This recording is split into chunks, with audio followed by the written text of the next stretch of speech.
title is about Ate Aura.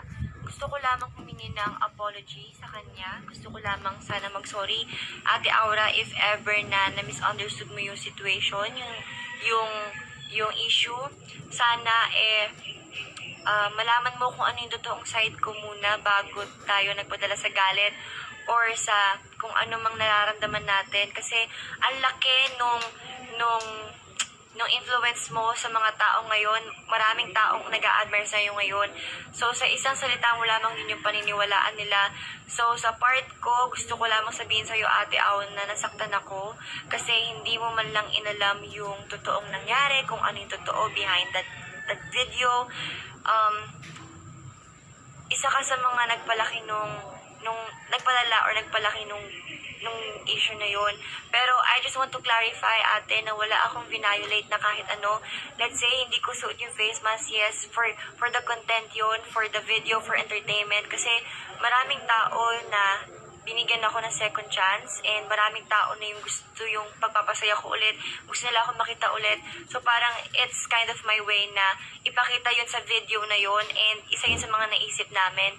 And sana man lang is alamin na muna natin kung ano yung behind kung ano muna yung nasa likod yung video na yun, kung ano muna yung kwento noon, if may na-violate ba ako, if may na-violate ba ako or wala. Pero I just want to clarify na wala po ako na-violate doon.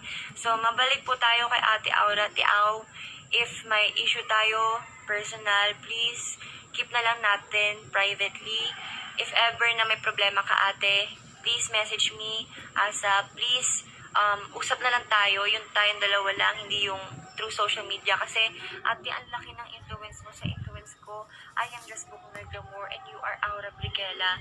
Ate, alam ko na mali ako sa part na hindi ko sinunod yung face mask, pero may purpose yung pag hindi ko sa pagsuot. And that time, alam ko, walang katao-tao that time. Sinigurado ko yung safety, sinigurado ko yung health ko, sinigurado ko kung ano yung magiging reaction ng mga tao. And nung nag-viral yung video ko na yun sa ayoko na pala mag-defend, guys. Ayoko na mag-explain kasi the more na nag-explain ako, the more na isipin ng mga tao na maling-mali ako sa ginawa ko. Pero sana man lang, ate, alamin nyo muna kung ano yung story behind that video. And sana magkaayos na tayo kasi ang hirap i-handle ng mga hates, ng mga comments, mga bash ng tao, not knowing hindi nila ako talaga kilala personally, hindi ko sila kilala personally, at ikaw, hindi niyo po ako kilala personally, Ate Aw, hindi kita kilala personally. Sana man lang isipin mo muna, ate, kung ano yung mafe-feel ko, kung ano muna yung idudulot ng issue na yun. Kasi isa ka sa mga influencer na tinitingala ng mga tao ngayon, and aminin ko, I'm a fan of yours. Simula nung Aprobinsyano, simula nung nag-showtime, lagi akong nakatutok sa'yo, nakafollow sa'yo, up until now sa Twitter, alam mo yan.